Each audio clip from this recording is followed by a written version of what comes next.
pagkilala. Sa karagdagan pa nating mga balita sa araw na ito ng Martes, pag-uulat mula naman sa himpilan ng 91.9 FM ang Marian Radio sa lalawigan o sa lungsod ng Cagayan de Oro.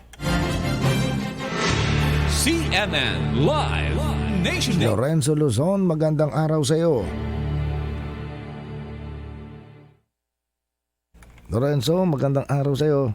Magandang umaga, Ariel. Magandang araw, Pilipinas.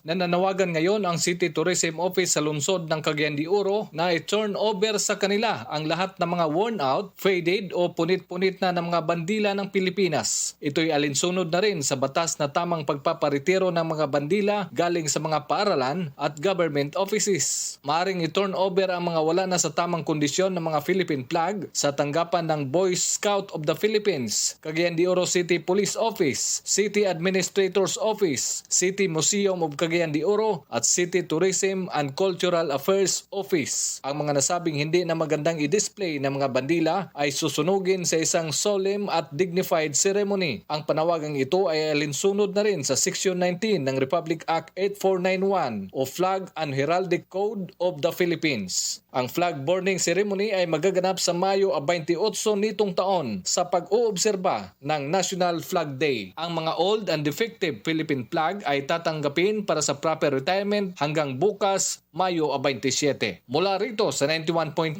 FM, Marian Radio, CMN Cagayan de Oro, Lorenzo Luzon, nag-uulat live para sa CMN Pilipinas.